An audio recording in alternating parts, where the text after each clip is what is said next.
Hi, friends.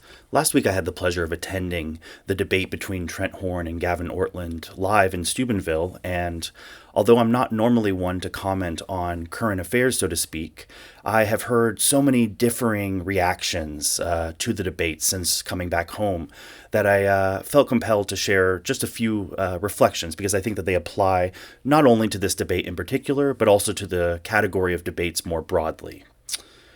So, to dive right in, the simplest way that I can describe my feelings about debates are this: I love them, but I hesitate to recommend them. I love watching them because, at their best, debates provide us with an unparalleled opportunity to observe experts as they engage with ideas that are important to us, presenting them, defending them, and testing them against opposing ideas, all while we watch. A classic example of iron sharpening iron, I think. And this is certainly to be encouraged. I hesitate to recommend them, however, because at their worst, I believe debates can cause confusion, I believe they can increase misunderstanding, and they can even foment further division, especially when tribalistic tendencies are applied to our own interpretations of the debates and of our own judgments about the motivations of the debaters, for example. We certainly do not want any of this. And on the other hand, but something that is equally dangerous, but on the opposite end of the emotional spectrum, I think that debates can even lead to indifferentism. I think sometimes there is a danger in seeing experts who are unable to come to an agreement and to think, well, if they, with all their knowledge and expertise, cannot agree, then how can I ever come to know whether this is true or not? And I think this can lead us to despair and indifferentism in an intellectual sense. And I think that this is even more dangerous, perhaps, than the other outcomes, but certainly something to be avoided as well. So what's the differentiating factor here between these 2 points of tension? Context. I think that context here applies both to personal context as well as to topical context. And I think that we must cling to both of them prior to approaching a debate in order to, one, not be misled, and two, to actually benefit to the fullest extent possible. On the personal side, I think we must be self-aware about our own shortcomings.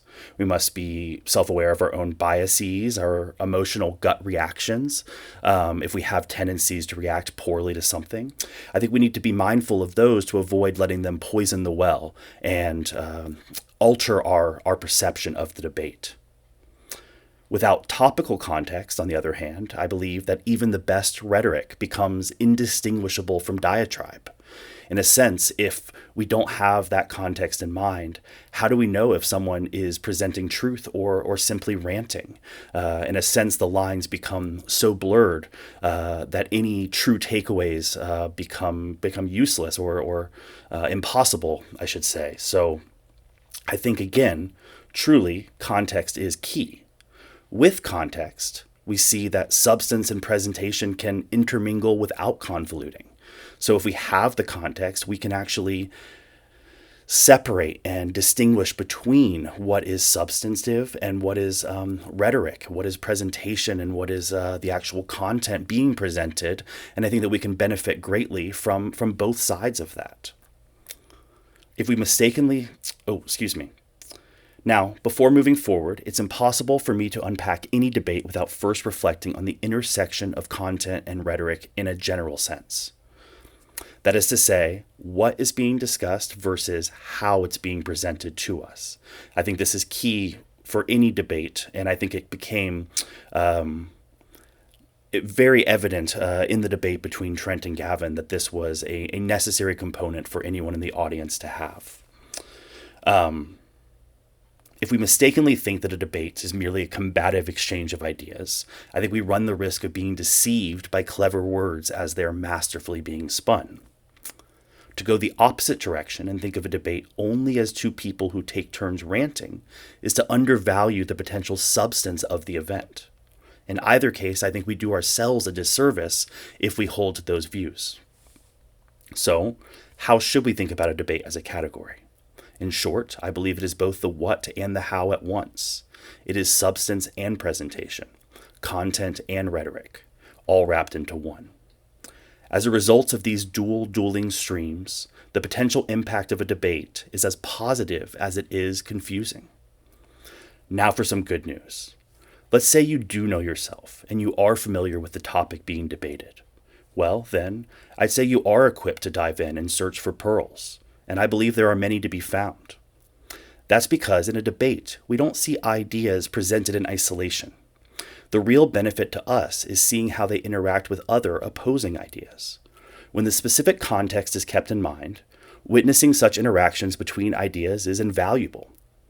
When the scope of our takeaways creep outside the boundaries of our context, however, we inevitably overgeneralize and obscure any jewels that remain to be found. We should avoid this at all costs.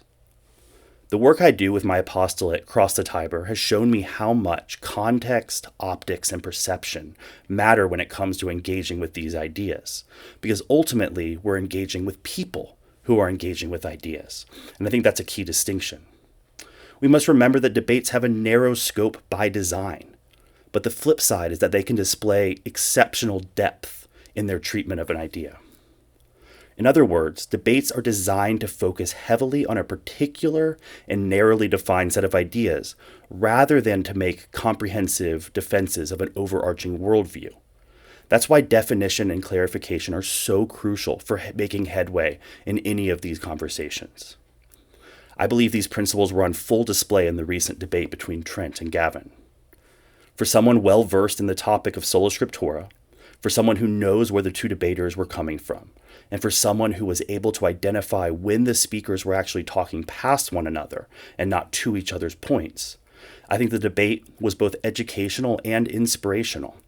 I think it both taught us many, many things. It presented old ideas in new ways. I think it presented some new twists on ideas. And I think in many ways it showed us the potential for ecumenical dialogue done between charitable Christian individuals despite their differences. And I think that's something that's worth emphasizing. However, I believe if you were coming at it without that context, I do fear you may have left more confused than you arrived. And that's a problem. That's why debates are in my mind, I think debates are like these so-called sandboxes that regulators test ideas in. So long as we remember the rules of the game, we stand to get quite a lot out of the exercise. But if we forget them, all we do is make a big mess. So whether you watched the recent debate or not, I do hope this was a helpful reflection on the nature of debates and how to get the most value out of them. If you have any thoughts about what you enjoyed about the debate or what you dislike about debates in general, I'm curious to hear them. It's something that I interact with a lot in my work and in my private life as well. So I'd be curious to hear your thoughts. Hope this was helpful. God bless.